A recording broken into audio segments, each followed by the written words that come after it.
Núñez, que soy el coordinador de el área de salud de los cursos de verano de la Universidad Complutense. Dar las gracias a todos por vuestra asistencia y, por supuesto, como no, al director del curso, el doctor Íñigo, y a la secretaria del curso, a la doctora García Carpintero, porque este curso empieza ya, entre comillas, a ser un clásico. Se hizo el año pasado y espero que se haga durante más años, porque creo que la temática es suficientemente importante y tiene tal relevancia social en este momento que creo que ya no solamente los cursos que hacemos de salud física, sino salud mental, son fundamentales. Y pues espero eso, que esto se perpetúe, que cada año lo abordemos y que entre todos intentemos evitar esta enorme lacra que supone el suicidio, que, si mis datos no son erróneos, supone más o menos 4.000 muertes al año en España, lo cual es 15 diarios, más o menos, uno cada hora y media, y 4.000 muertes comparados con los accidentes de tráfico, que no llegan a 1.000, pues son 4 veces más, y cuando estamos todo el día hablando de accidentes de tráfico, prevención, etcétera, pero la prevención del suicidio es algo que efectivamente tenemos que abordar. Gracias, Íñigo, gracias, Marina, por vuestro empuje y por estar aquí. Espero que estos 2 días, hoy y mañana, sean útiles y que realmente el curso, estoy seguro que va a ser un éxito y va a ser fructífero para todos. Deciros que durante los 2 días veréis, que, no sé si habéis visto, han instalado una carpa Samurai ahí fuera y una Ubimóvil. No es porque pase nada, sino porque la traemos para enseñar a hacer reanimación cardiopulmonar a todo aquel que quiera. Entonces, cuando tengáis un rato, en descanso o cuando queráis, el otro lo tenéis fácil porque es nada más salir aquí y os enseñan a hacer masaje, que no es tan fácil. Ya veréis como en los 10 minutos que hacéis el masaje, a los 5 minutos eso es duro, pero creo que es necesario que todo el mundo sepa, y mucho más gente que está en el mundo sanitario. Van a venir luego un grupo de 25 chavales de una escuela de verano a hacerlo, lo van a hacer los empleados del hotel, lo van a hacer nuestros auxiliares. Creo que es algo que siempre es útil saber cómo se hace y cómo se hace correctamente. A mí me vais a disculpar porque tengo cursos variopintos en diferentes sitios y tengo que ir a otros sitios, pero estaré por aquí. Cualquier cosa, por supuesto, me decís. Y de nuevo, bienvenidos en nombre de los cursos de verano y muchas gracias.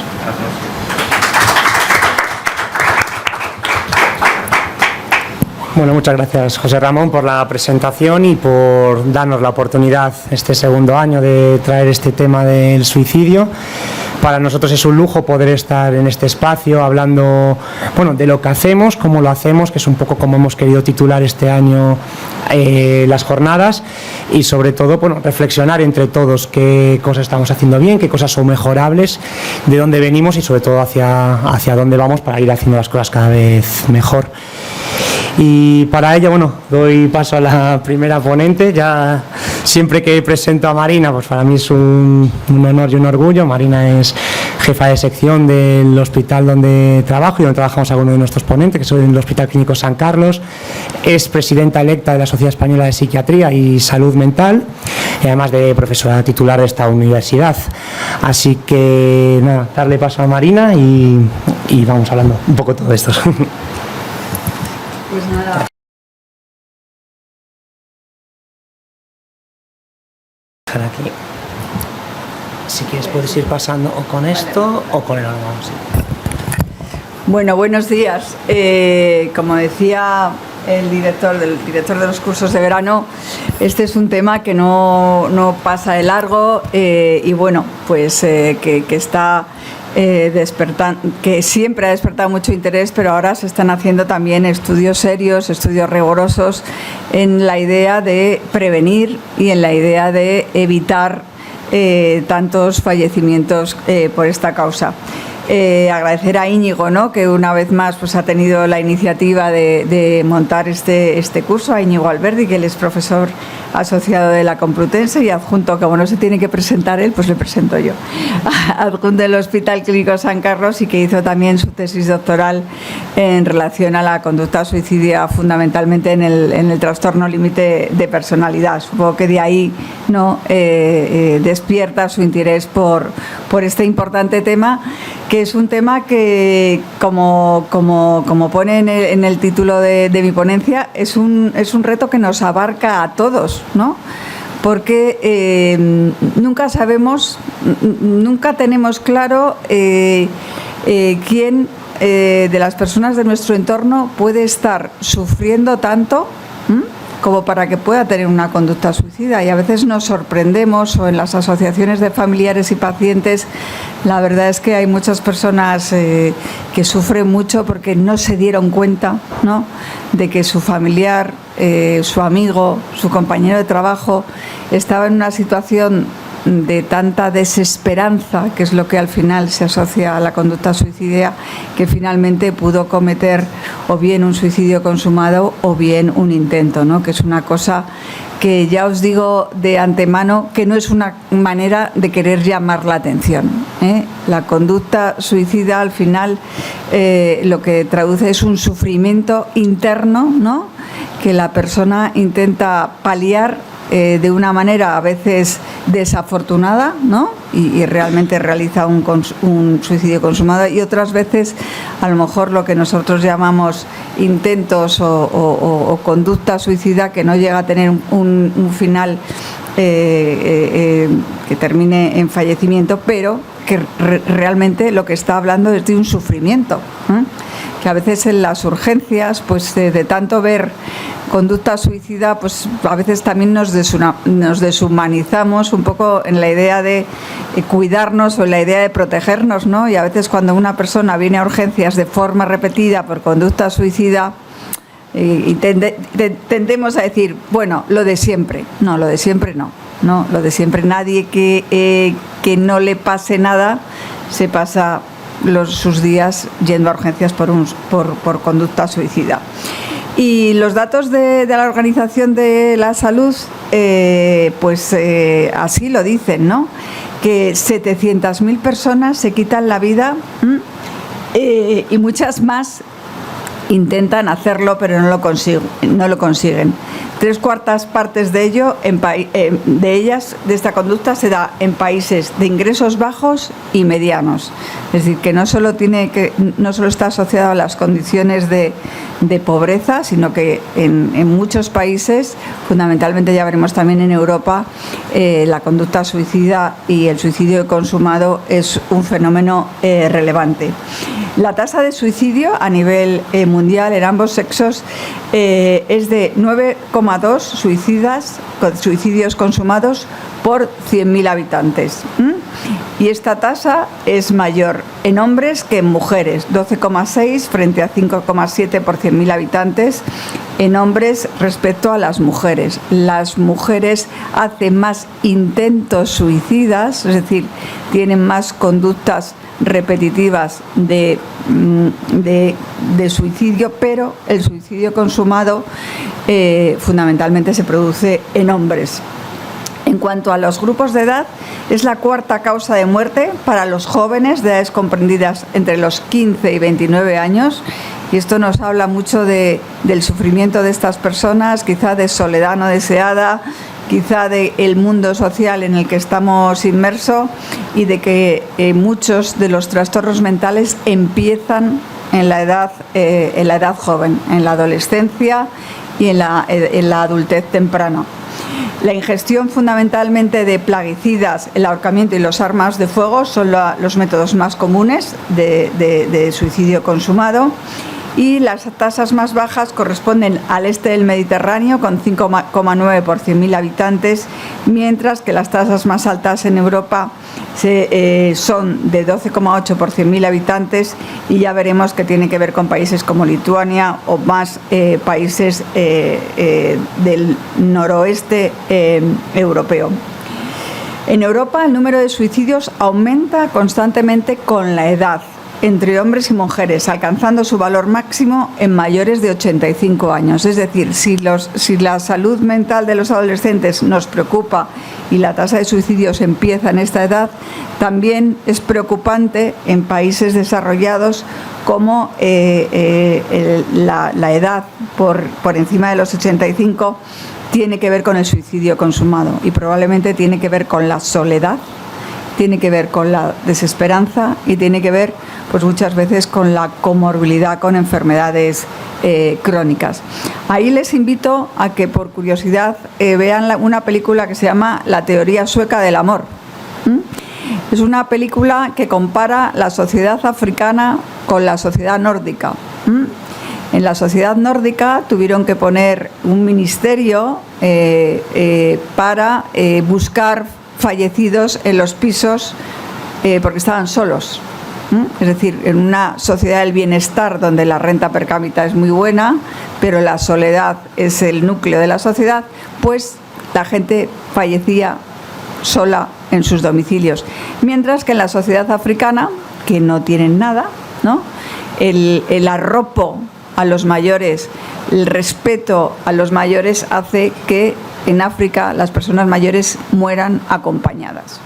Entonces, bueno, son reflexiones, ¿no?, que se reflejan muy bien cómo algunas situaciones sociales reflejan también conductas que pasan en nuestro primer mundo, ¿no? Decíamos que la tasa de suicidios en hombres es 4 veces mayor en la Unión Europea que entre las mujeres.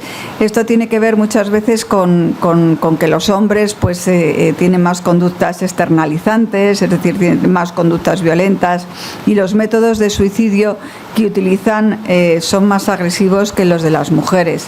Las mujeres, aunque parezca redundante, el tener una red social y el poder hablar, pues al final nos protege contra el suicidio. Los hombres son más, tienen conductas más externalizantes en el sentido de violencia y heteroagresividad, pero las dificultades en la comunicación a veces les impiden, ¿no?, comunicar el sufrimiento como algo que no está bien visto, ¿no? Como os decía, la tasa de suicidios más elevada en países del este es en los países del este, en países como Eslovenia, Lituania y Hungría, por encima de 14 casos por 100.000 habitantes, frente a los países del sur de Europa como Chipre, Grecia o Italia, con tasas por debajo de los 8 casos por 100.000 habitantes. Y esto, si os dais cuenta, tiene que ver con la red. En los países más del sur, ¿no?, del Mediterráneo, los vínculos son más importantes que en países del norte. Y bueno, al final el ser humano es un ser hecho para la relación interpersonal y para los vínculos, ¿no?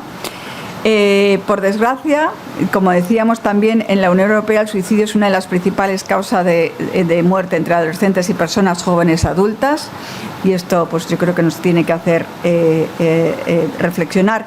Y según datos del 2021, fue la primera causa de muerte entre personas entre 15 y 29 años, con 5.083 fallecimientos, y fue la tercera causa de muerte entre el grupo de edad de 30 a 44 años.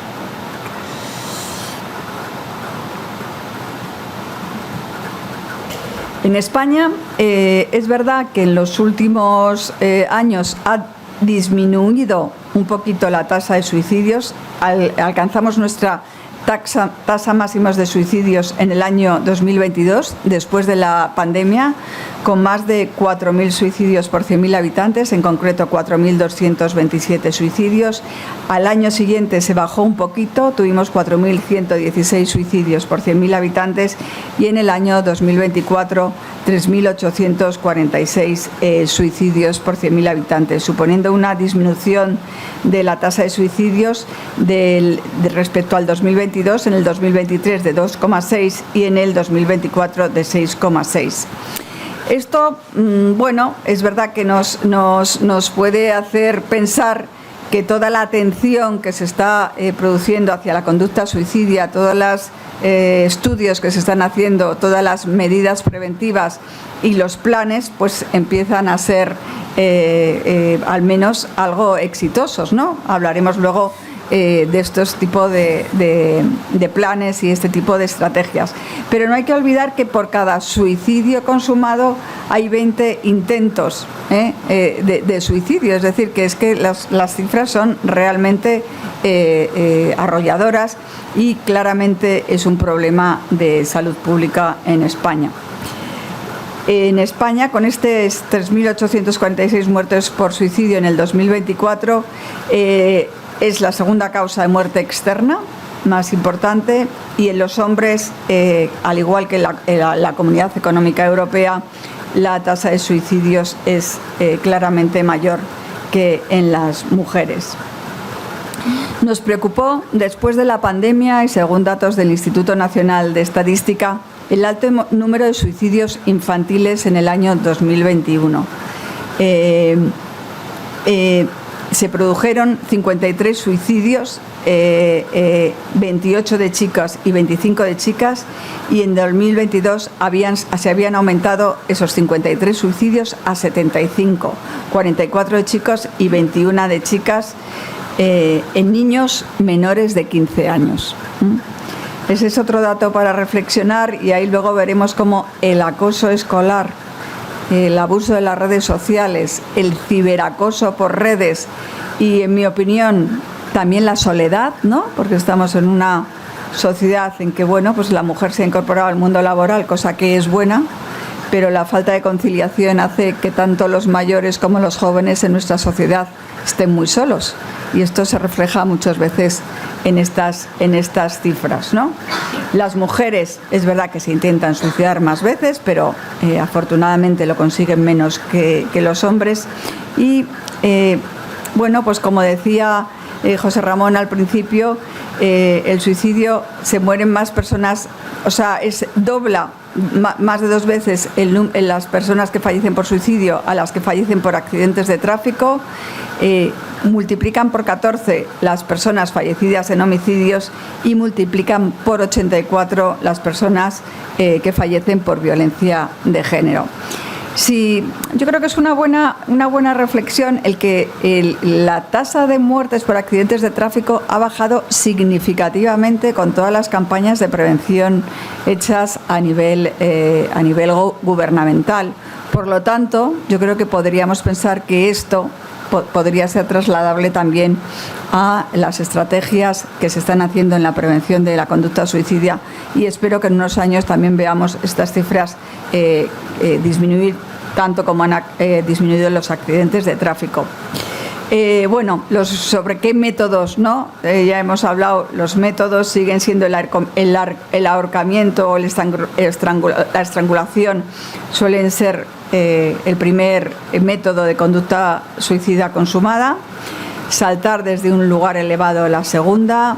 Envenenamiento por fármacos, la tercera, mucho más significativa en mujeres como en hombres. Ya veis que fundamentalmente los hombres tienden más a utilizar medidas más agresivas como el ahorcamiento, mientras que las mujeres prefieren bien la sobredosis por fármacos o el saltar desde un lugar elevado. En nuestro país las armas de fuego, bueno, es algo más inferior a otros métodos, que por ejemplo esto en Estados Unidos pues evidentemente es mucho mayor, y sí que los hombres utilizan más este método también, ¿no?, por el mayor acceso de los hombres, ya sea pues por sus gustos de ocio o por su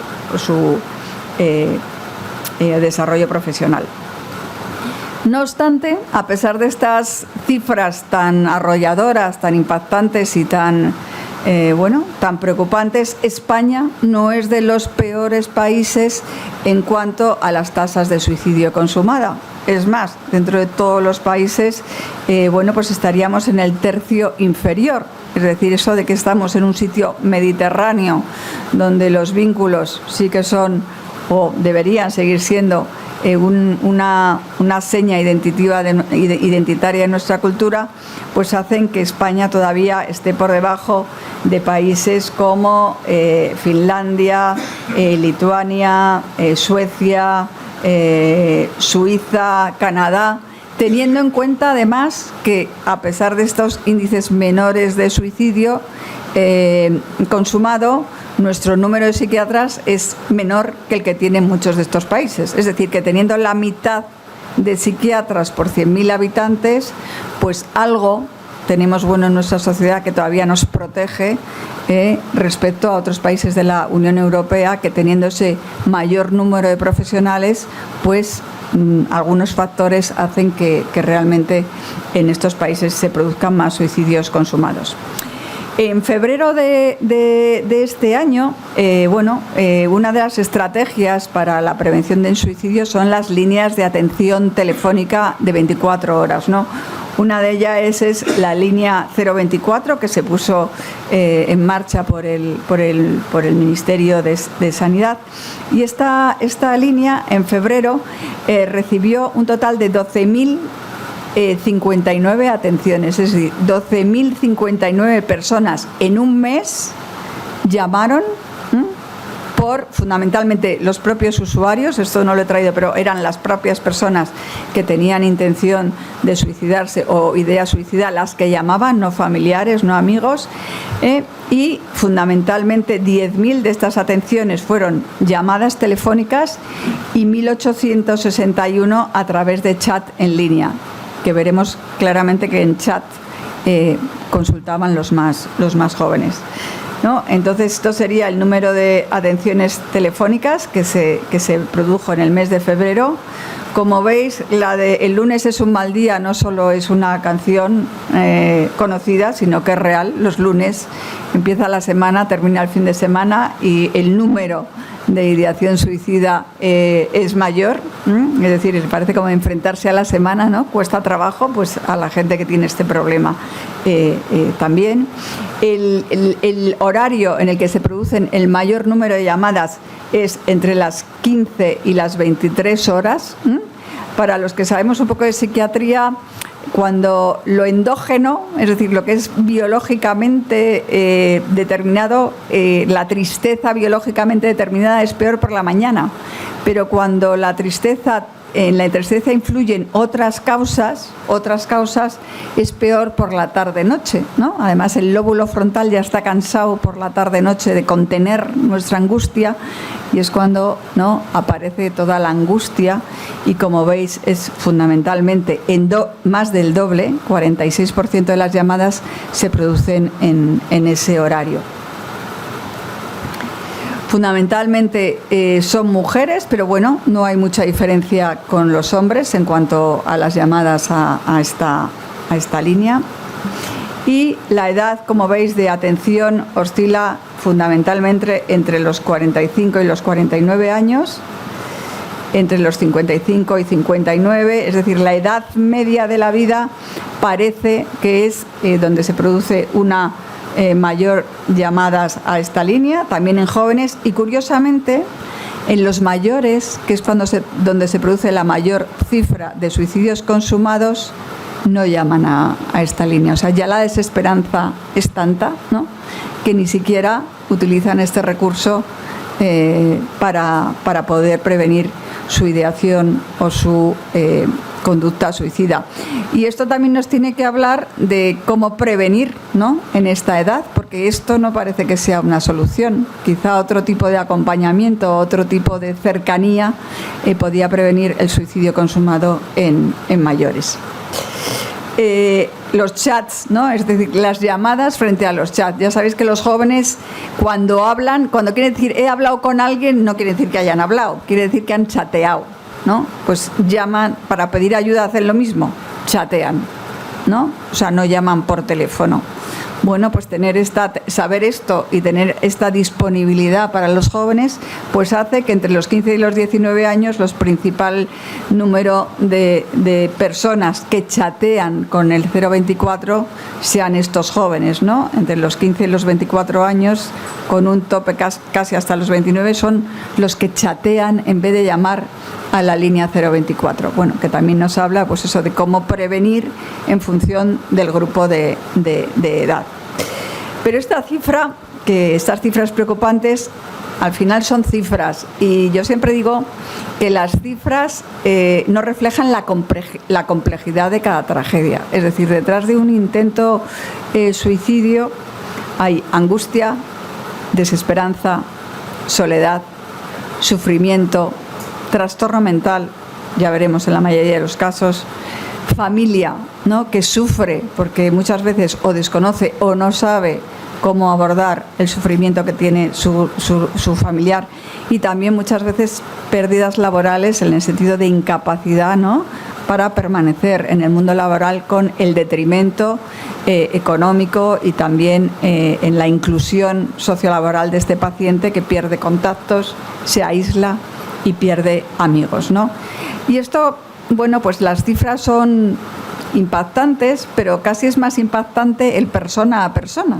Es decir, la historia de cada persona, el sufrimiento de cada persona, la desesperanza de cada persona, al final impacta más, ¿no?, cuando te dedicas a la clínica que las cifras, porque no, lo que te transmite o lo que puedes empatizar con esa persona que sufre es mucho mayor que las cifras. En este sentido, desde la Sociedad Española de Psiquiatría os invitaré el año que viene, bueno, si Íñigo nos invita, podemos proyectar el año que viene un documental que estamos haciendo sobre suicidio desde la Sociedad Española, pero un documental que no quiere hablar de cifras, quiere hablar de sentimientos, de qué lleva a una persona al suicidio, es decir, qué siente una persona para realmente tomar esa decisión, cuál es el sufrimiento de los familiares y también cuál es el sufrimiento de los profesionales sanitarios que acompañamos a estas personas. Porque claro, tomar decisiones muchas veces con una presión de urgencias, con el que no hay camas o con el alguien que ha acudido repetidas veces, a veces no es fácil. Y el sufrimiento del profesional sanitario también está aquí, que a veces toma decisiones que te las llevas a casa. Quiero decir, que tomas una decisión y le estás dando y rumiando, ¿no?, toda la tarde o al día siguiente, ¿no? Porque a veces, claro, como no somos... Bueno, a lo mejor con la inteligencia artificial solventamos este problema, pero de momento, como no tenemos certezas absolutas, nuestras decisiones se basan en criterios clínicos, en conductas de riesgo, pero no tenemos nunca la seguridad absoluta y a veces eso te lo llevas, el profesional se lo lleva a casa. O sea que ese documental que queremos estrenar próximamente irá o quiere ir sobre todo lo afectivo que hay debajo de las cifras. Porque además el fenómeno suicida, claro, es un fenómeno complejo. No solo está el suicidio consumado, en torno al suicidio consumado está la ideación, está a veces la comunicación, están los intentos, están las autolesiones, ¿no?, que es una manera de autoagresividad que implica sufrimiento, hasta llegar al suicidio consumado. Es decir, que la ideación, el intento, la comunicación y la autolesión no son fenómenos banales, son fenómenos a los cuales hay que prestar atención, por mucho que nos parezca que no, será una tontería, ya se le pasará. Es decir, cuando alguien habla de esto es que lo está pasando mal, está sufriendo, está desesperanzado. Entonces hay que, desde luego, prestar atención, prestar recursos y acompañar.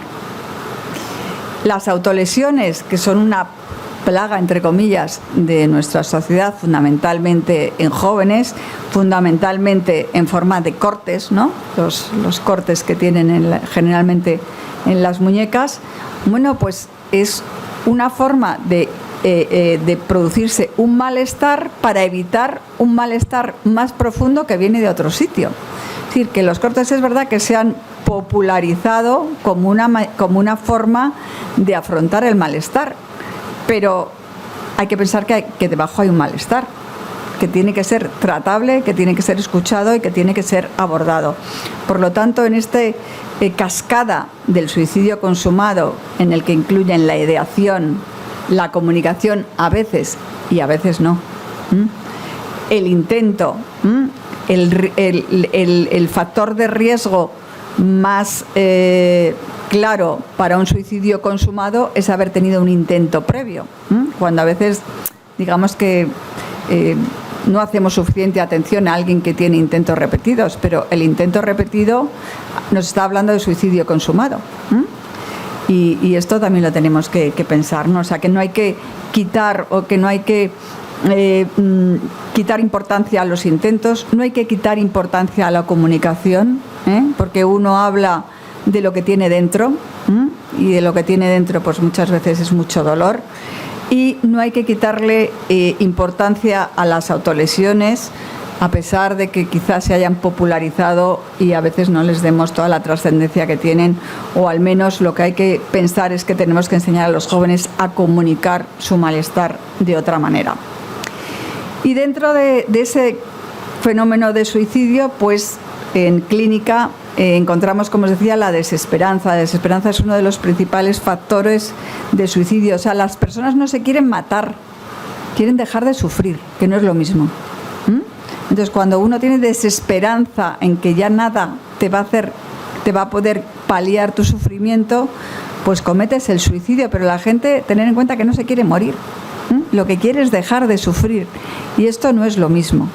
Entonces, hay que contener ese sufrimiento.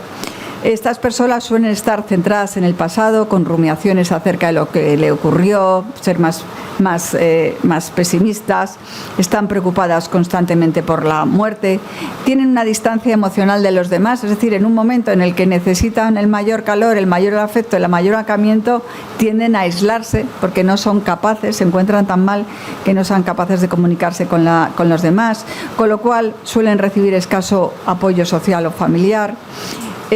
Muchas veces se centran en las redes sociales como un intento, ¿no?, de calmar ese malestar y de vincularse de forma no real, lo cual les devuelve cada vez que son más impotentes y más incapaces, ya que en las redes sociales todo el mundo es feliz y todo el mundo va a no sé cuántos restaurantes de no sé cuántas estrellas Michelin y tiene una vida de lo más guay, ¿no? Con lo cual el contraste con su propia vida cada vez se va haciendo peor, la sensación de aislamiento aumenta y desde luego la irritabilidad, la tristeza, incluso la distraibilidad de las actividades habituales, pues son síntomas que acompañan a esta conducta suicida. Entre los jóvenes la ideación y el intento son más comunes y, como os decía, en las personas mayores el suicidio consumado es lo más común, que ya veíais según la línea telefónica del 024, que además son los que menos llaman. O sea que esto es importante. ¿Y qué factores influyen en la conducta suicida? Hemos dicho que es una conducta compleja en la que influyen factores psicológicos, como claramente las enfermedades psiquiátricas y los trastornos mentales, los rasgos de personalidad, pues ser más ansioso, ser más evitativo, ser más impulsivo, la desesperanza, claramente, factores biológicos, es decir, hay predisposición genética a tener depresión, a tener ansiedad o a ser más impulsivo, es decir, esto te toca en la rifa, uno tiene que saber cómo es y por lo tanto poner las conductas o las medidas que le ayuden a esa forma de ser, y el estrés, es decir, las alteraciones neurobiológicas también que tienen que ver con el estrés pueden producir por agotamiento, depresión y por lo tanto conducir a conducta suicida. Entre los factores sociales, la falta de apoyo social, el aislamiento, la falta de vínculos, los problemas socioeconómicos, el desempleo, la pobreza, la crisis, yo diría la falta de resiliencia, ¿no? Porque como en la película que os comentaba, cuando compara la sociedad africana y la sociedad sueca, claro, ahí no es precisamente lo económico, ¿no? Es otra cosa. Pero bueno, está claro que alguien que tiene una situación económica fundamentalmente en varones, de desempleo o de paro o de pobreza puede influir en su estado anímico y por lo tanto en su conducta suicidia. Y luego los factores culturales, ¿no? El estigma, ¿no? Pues hablar de una persona, comunicar su ideación suicidia o su malestar, pues está mal visto, por lo tanto hay un cierto estigma en lo que se refiere al suicidio. A veces cuando se habla de suicidio se habla en tono populista o sensacionalista, más hablando del método o más hablando de temas que puedan llamar la atención, más que realmente hablando de la desesperanza, del disconfort y del sufrimiento de las personas, y todo esto pues es un cóctel molotov que condiciona el suicidio consumado. Lo que sí hay que tener en cuenta es esto, que esto es realmente importante. El 90% de las personas que terminan su vida por suicidio cumplen criterios diagnósticos de uno o más trastornos psiquiátricos. Es decir, a veces el suicidio no es una elección, Es decir, que parece, es que yo lo decido. No, tú no lo decides. O sea, tu enfermedad mental está condicionando tu conducta. Y probablemente si abordamos tu enfermedad mental, vas a mejorar en tu estado anímico y por lo tanto va a disminuir tu sufrimiento y por lo tanto vamos a poder controlar esa conducta. Es decir, que existen diferentes abordajes, ¿no? Pero que muchas veces no se ve esto, y esto es una realidad. O sea, el suicidio consumado se asocia a enfermedad mental. Del 60 al 70% de las personas con un suicidio consumado tenían un episodio depresivo, en su mayoría sin tratar. O sea, sabiendo que la depresión tiene tratamiento eficaz, farmacológico, psicoterapéutico, ¿no? Y multiprofesional. Por lo tanto, como veis, no se puede decir que sea una elección, ¿no? Sino que es el resultado de una enfermedad, ¿no?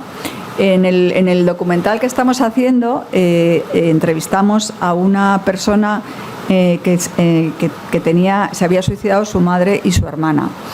Y dice que en el documental dice que lo que más le reconfortó en el funeral de su madre, que se suicidó después de haberse suicidado su hermana, fue que alguien le dijo: bueno, sabes que tu madre se ha muerto por una enfermedad, ¿no? Es como las metástasis del cáncer.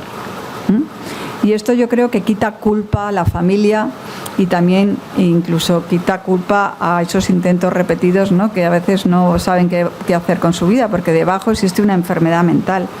Y además las personas con depresión grave, o sea, las que tienen una depresión más grave, tienen 4 veces más riesgo de tener intentos de suicidio graves. Las personas con depresión tienen 4 veces más riesgo de tener intento de suicidio y 20 veces más riesgo en las que tienen depresión grave.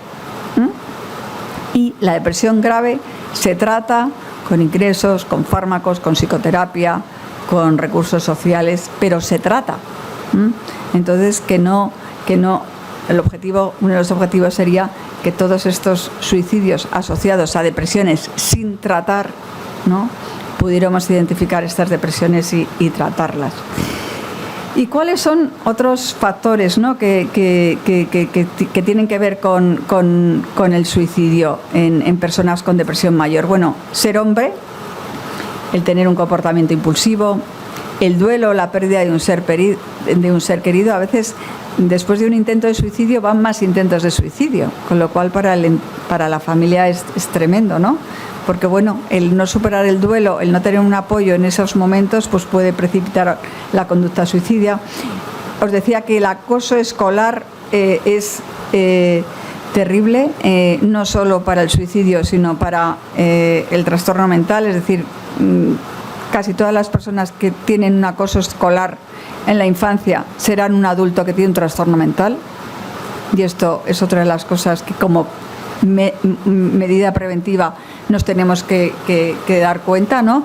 No solo, o sea, hay que concienciar en las escuelas de las terribles consecuencias del acoso escolar, que hoy es mayor debido al acoso cibernético. El acoso no se termina en la clase, sino que sigue en tu casa, sigue por las redes y se extiende y se multiplica, ¿no?, en todos los ámbitos.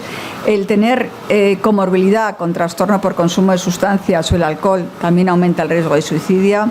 La desesperanza, os decía que es uno de los principales factores, un estado financiero difícil, las personas que viven solas, la comorbilidad con enfermedades médicas fundamentalmente crónicas o incapacitantes y que afectan al sistema nervioso central son factores de riesgo para tener una depresión mayor y conducta suicidia.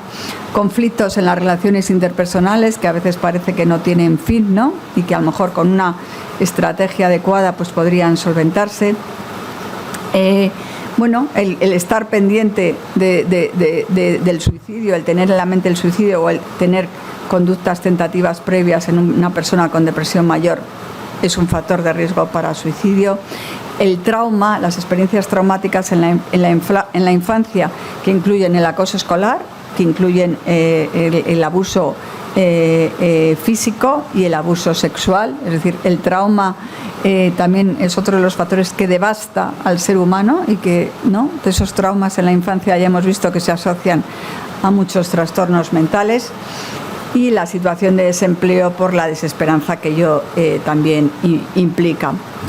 Entonces, las estrategias para la prevención de suicidio tendrían que tener un enfoque integral que incluyen a múltiples sectores, no solo el sistema sanitario, sino también, como decía, el sistema educativo, los servicios sociales que puedan acabar con situaciones de soledad o de pobreza, los medios de comunicación. Se tiene que hablar de suicidio, pero hablar bien, no de forma sensacionalista o no de forma que pueda promover más esta conducta, y también sectores que tengan que ver con la sociedad civil. Ya veremos lo que se llama los gatekeepers, que son personas de la sociedad civil entrenadas para detectar conductas suicidas en ámbitos donde puede haber mayor riesgo, por ejemplo, al lado del puente de Segovia, ¿no?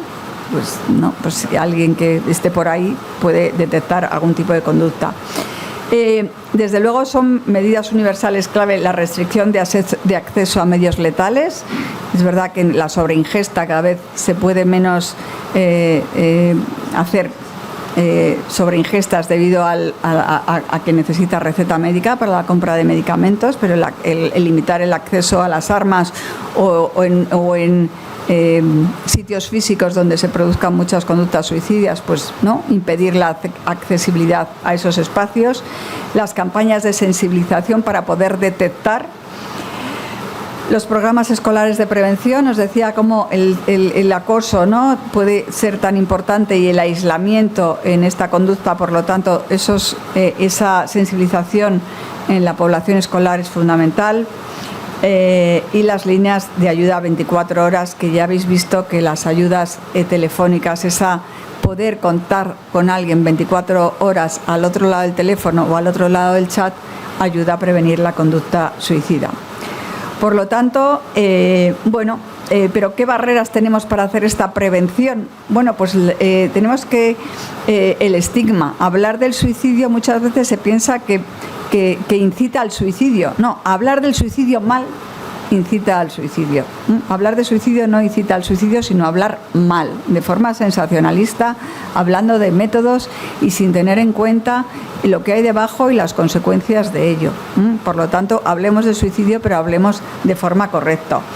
Otras barreras para la prevención efectiva es la escasez de datos, que vemos que en esto, ahora veremos que tanto el Ministerio de Sanidad como en concreto la Comunidad de Madrid pues se han puesto las pilas en este sentido para poder tener datos, además de estudios multicéntricos como el Survive, que es un estudio en el que estamos incluidos diferentes hospitales del ámbito nacional, diferentes universidades, y que está haciendo un análisis de la conducta suicida y de los reintentos suicidio y de los factores de riesgo asociados a esta conducta, no solo desde el punto de vista epidemiológico, sino también desde el punto de vista neurobiológico, incluso testando diferentes programas de tratamiento para ver cuál es el más eficaz. Otra barrera son los recursos insuficientes. Tenemos la suerte de estar en un país mediterráneo, pero tenemos la mala suerte de contar con la mitad de psicólogos clínicos y psiquiatras que en el resto de los países europeos. Con una adecuada inversión, quizá también las estrategias serían más adecuadas. Y luego tenemos una falta de coordinación entre salud, educación, servicios sociales y comunidad. A veces detectamos en un área, en un ámbito algo, pero la falta de coordinación hace que eso no llegue al otro, o cuando llega es demasiado tarde. Hay que hacer intervenciones específicas en grupos vulnerables, es decir, hemos hablado de personas mayores, profesionales de riesgo como los bomberos, la gente que actúa en emergencias, los profesionales sanitarios, grupos vulnerables, los excluidos sociales, las víctimas de violencia de género y personas con enfermedades crónicas o trastornos mentales. En estos grupos vulnerables hay que hacer acciones específicas. Hay que hacer protocolos de atención en crisis, tanto en el sistema sanitario como en el sistema de emergencias.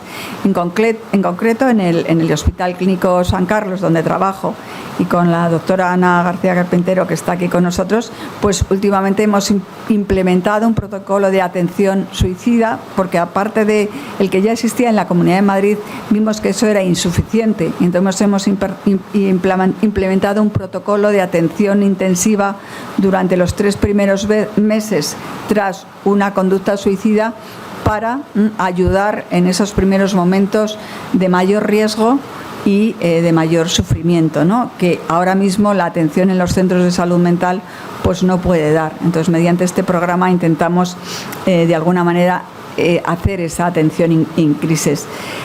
Las intervenciones selectivas implican esa formación de gatekeepers o agentes claves en aquellas en la comunidad, es decir, personas que puedan detectar, ¿no?, ese riesgo suicida.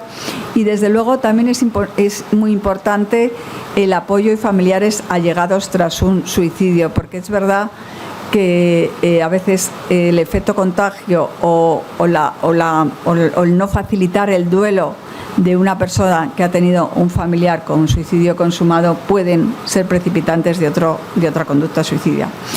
Tal es la magnitud de este problema que recientemente, pues yo creo que hace 2 meses, se presentó por el Ministerio de Sanidad el Plan de Acción para la Prevención de Suicidio, que estará vigente del año 2025 al 2027. Veis aquí como la tasa bruta de suicidios, ¿no?, en los mayores, cómo se ha incrementado de forma exponencial, ¿no? Yo creo que habla de esta sociedad dedicada a la productividad y sin atención a nuestros mayores, ¿no? Y además, voy a decir una cosa, porque quiero decir que los que venían de la guerra civil aguantaban mucho, pero ahora la gente tiene menos resiliencia, o sea que esto va a seguir aumentando. Y hasta aquí había mujeres cuidadoras. Cuando deja de haber mujeres cuidadoras en el hogar y estamos todas trabajando, ya digo, lo cual es bueno, pero que tiene que haber conciliación, porque si no hay cuidado ni de los mayores ni de los niños. Y esto claramente pues tiene que ver con estas tasas. Los objetivos de este plan de salud mental del Ministerio es, bueno, mejorar la información para planificar la prevención, es decir, tener datos. Se han dado cuenta de que tener datos es importante. Aumentar la concienciación sobre la magnitud del problema. Especial atención a la vulnerabilidad. Reducir el estigma. Abordar los determinantes sociales, es decir, la pobreza y la falta de trabajo o diferentes condicionantes. Mejorar el acceso a los servicios para la prevención de suicidio.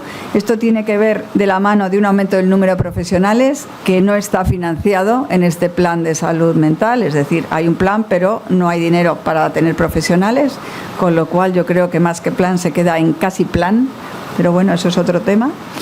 Aumentar la capacidad de salud del Sistema Nacional de Salud para el abordaje de la conducta suicida, pues sin profesionales a mí se me ocurre que es difícil, pero bueno.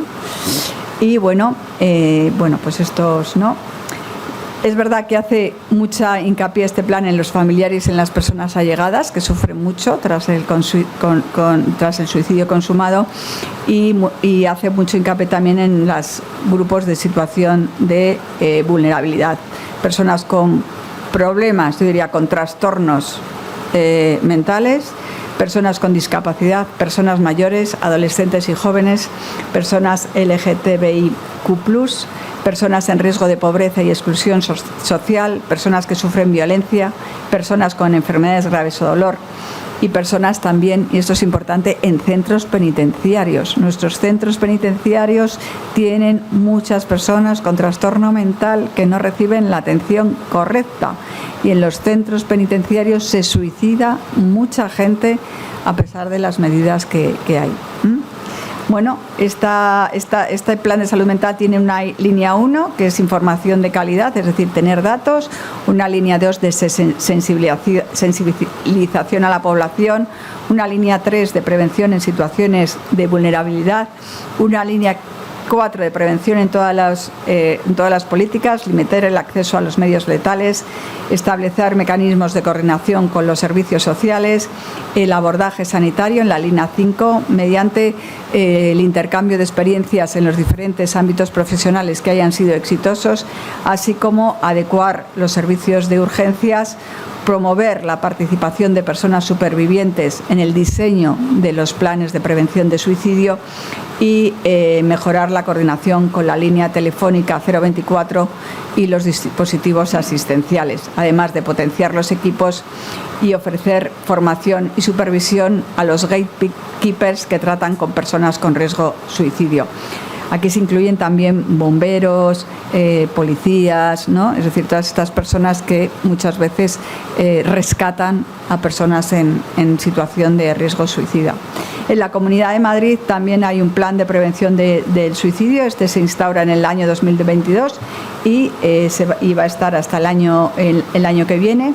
El objetivo es prevenir el suicidio, ¿no?, para apoyar a la población en riesgo, para reducir la accesibilidad a los métodos de suicidios, desarrollar redes de apoyo a las personas que sobreviven a un intento de suicidio y el internamiento de profesionales de atención primaria y otros sectores, porque a veces primaria recibe muchas personas que tienen esta conducta, pero luego el ir a salud mental, ahora mismo la lista de espera es muy significativa, entonces muchas personas se nos quedan en ese gap entre atención primaria y atención especializada, y ahí, bueno, una mayor entrenamiento a los médicos de atención primaria para que puedan derivar de forma urgente estas personas también es bueno.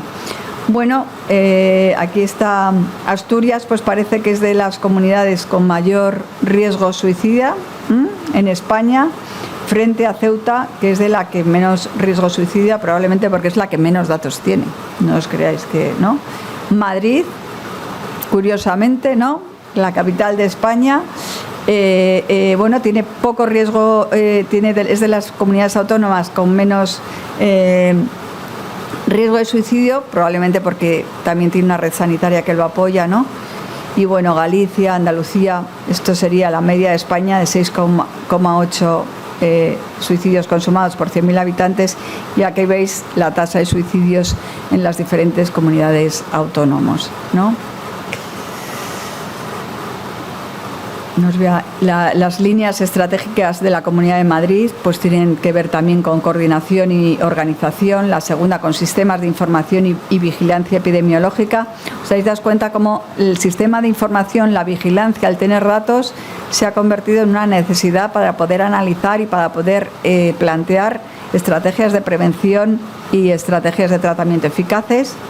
Limitación de acceso a los medios, conciencia y conocimiento, ¿no?, de qué es la conducta suicida y de los fenómenos que rodean a la conducta suicidio, prevención del suicidio, promoción de la salud mental y apoyo del tratamiento.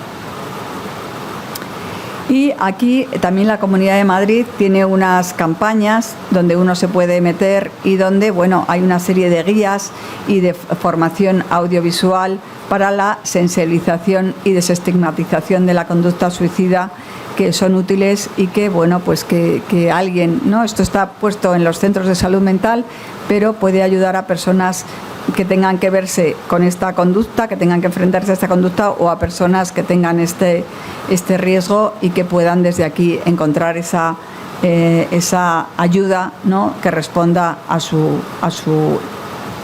malestar. Y importante, la Comunidad de Madrid, en esto de prevenir la conducta suicida en la edad infanto-juvenil, también ha hecho unas guías importantes sobre la prevención del acoso escolar y la convivencia en los centros educativos, que me parece especialmente importante, porque muchas veces los profesores se encuentran incapaces de dar respuesta a muchas situaciones que se producen ahora en las aulas, y mediante estas guías pues se puede apoyar y se puede educar. Y como os decíamos, en España tenemos el estudio Survey, que probablemente el doctor Alejandro de la Torre dará datos sobre este estudio. Bueno, llevamos ya 5 años, si no recuerdo mal, en el que tenemos más de 3.500, ¿no?, pacientes incluidos, y estamos analizando fundamentalmente el riesgo de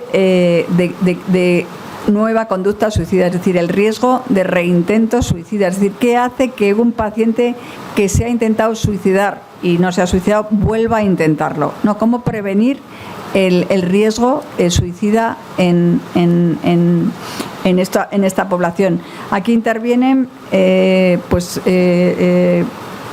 universidades, Autónoma Complutense, Universidad Catalana, Hospital del Mar, Universidad de Oviedo, Sevilla, en fin, un montón de centros a lo largo de toda España, que estamos contribuyendo en ese análisis no solo de la conducta de la conducta suicida recidivante, sino también analizando planes de tratamiento, analizando factores neurobiológicos, inflamación, estudios de neuroimagen, neuropsicología, es decir, haciendo un análisis extenso que yo creo que puede contribuir de forma significativa a la prevención de la conducta suicida.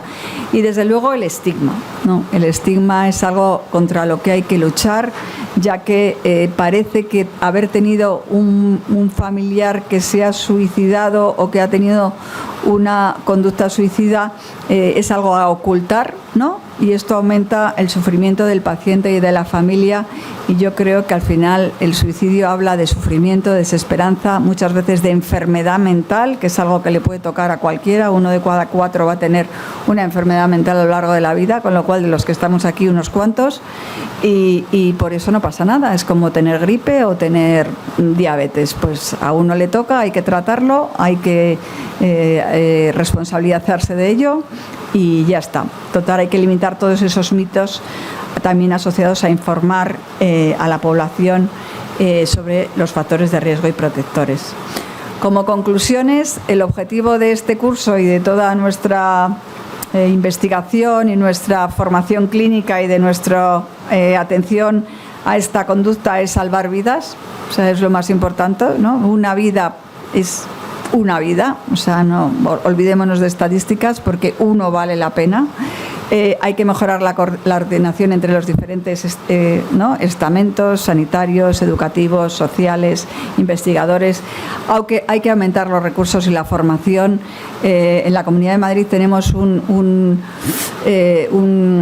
plan que es el ARSUIC, que es que un paciente que llega a tener con una conducta suicida tiene que tener una atención en los primeros 10 días después de haber tenido la conducta. El problema es que la segunda atención se va a los 3 meses, con lo cual poco nos ha servido. De ahí el plan que hemos establecido en el Hospital Clínico San Carlos y se está estableciendo en otros hospitales, porque ahora mismo estamos desbordados y desde el desbordamiento se puede hacer poca atención realmente buena o profesional a esta conducta. Por lo tanto, tenemos que aumentar los recursos y la formación, tenemos que combatir el estigma y sensibilizar, y desde luego la recogida y el análisis de los datos nos van a ayudar a establecer todas estas estrategias que tienen como único objetivo salvar vidas.